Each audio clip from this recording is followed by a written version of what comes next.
With the environment design for World of Warcraft, we really wanted the environments to have a really handcrafted feel. We wanted the terrain to really have that feel that it was created, by hand. We really wanted to make sure that all the little details were embellished to the point, the viewer could tell that it just wasn't computer generated. For example, like the palettes and the detail in the environment, we really wanted to make sure that the viewer got rewarded with a lot of detail and things like that. So we treated them just as key as the characters, as the monsters, and everything else. Absolutely. There's not any one element of our game that stands out too far above the rest. Is that we treated the environments, the tile sets, everything just as important as a character, as a weapon. Everything received that equal amount of just real handcrafted treatment. A lot of the artists, too, actually were, hiking fanatics, and, we have some people that are really outdoors type artists, and they really bring that to the table. They, they talk about, like, North Carolina or Pennsylvania, and, we spent a lot of time trying to figure out just visually what's the most interesting angles to approach things. We didn't just isolate out terrain and just think of a lot of high-res textures or, high-res geometry for the terrain. We realized that it was just as crucial that the terrain marry with lighting, with the fog. All of these elements were very important to pull together. And, just in layman's terms, we just pulled a lot of old-school tricks to try to get across a lot more than what we're really doing technically, and keep all this under wraps where people could still afford to enjoy a nice frame rate and a beautiful vista all at the same time. We had a lot of beautiful color studies, which you'll see as we're talking about this. The game is about a game of trees. You have to have good trees in these kind of games. You stare at the terrain all the time, and we had some of the artists working on some of the trees. You'll notice that we have a really wide range of design for trees. We spent many years looking at the trees and studying them, and they're really like the glue that holds everything together.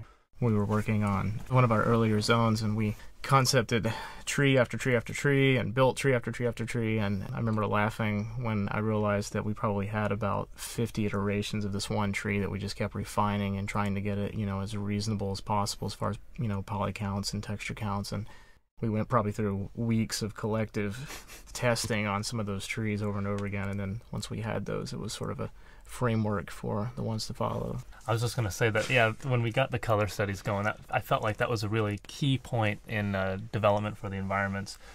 Once we started doing that, it impacted us, and it took us a while to ramp up. But the initial prep work it took to get these environments, it really paid off in the end. Everything married together so much better.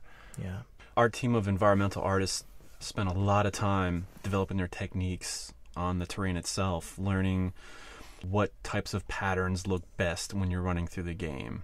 We were really particular about hills and rises and visibility. Initially, we made almost too many hills where, for gameplay reasons, it was harder to see the spawns and things like that. So in addition to just making a beautiful looking scene, we had to work closely with game design. We a lot of times had to compromise on a lot of things to make sure that gameplay was still there.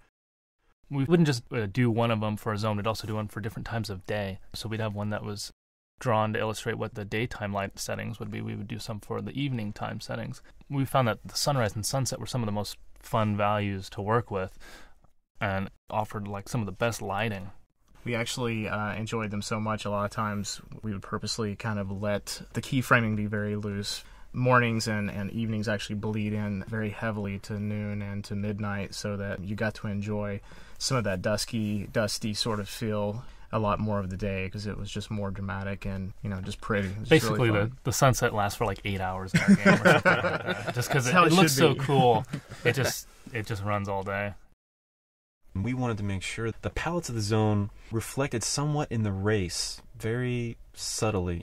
For example, the undead area of Tirisfal Glades, we wanted to kind of keep it cool colors, muted. Yeah. For the night elf areas in Teldrassil, we wanted to infuse some of that color back in there, and we were careful to keep the palette, maybe 2 colors, trying to keep it simple as possible. If you run around like sort of in the undead starting area, you can kind of check out the little vegetation growing on the ground, and even those themes of the undead are there just in the vegetation, just for fun little flavor. Vines crawling up and choking out these purple flowers and things. So even down to that degree the art team kind of paid attention to the details. They definitely took advantage of every little area. I think some of the grasses have cobwebs, infused in it a little bit. And hopefully like a crate or a barrel in the undead starting area, it's going to look and have its own look and feel compared to a crate or a barrel in the human starting area. And everything from the pallets to, the wood having more cracks and broken nails and knife scratches in it or whatever. They definitely took it. All the artists definitely took advantage. If they got to paint a texture for it, they definitely used every pixel to represent the environment that this prop was going to be set into. So, I know, I totally agree. And I think one of the things that we strive for, too, is just the uniqueness of what we want to do. We want to make sure that the zones look as good as possible as far as, like, if you were to take a screenshot of our game and you see it in a magazine, it looks different. It has a certain look to it that you're not going to find easily. Working on a game of this scope and detail really pushed the art staff to really just think about what actually we're doing. It's so much different than the usual type of games we're used to making, that you're creating an entire world. You're creating the atmosphere and lighting and terrain and the look and feel. And sometimes it's really interesting. You'll be working on a piece of environment and you'll get stuck, and then you'll drive home and see the sunset or see some kind of imagery that inspires you. So, and then you go back to work the next day and you're like, oh, I saw this, the sunset yesterday, and it totally changed what we should do. Yeah, we had lots of just elements to work with in the editor for creating the world. We had the directional lighting, the ambient lighting, the sun color, the moon color, fog color, and all the gradations of colors in the sky. And I know Brandon did most of that stuff for so many of the zones, the watercolor, cloud color. And so we just take our time and put these together and, in the right order, playing off each other, the right colors, the right settings to create just that unified look and feel. Overall, we really wanted to have the environments have that old Maxfield Parish or that NC Wyeth, that warm feel, that handcrafted feel. I know we say that a lot, but we really wanted to have that look. And even in the trees, if you look at the trees, it's very hand painted, all the textures, and we were careful how things blend together, how trees would blend into the environment. We were constantly racking our brains about the tile set, what was too busy. Initially a lot of the roads were too busy and too dark, and we had to simplify those. And it was definitely a learning process, for everyone. But kudos to the team, though.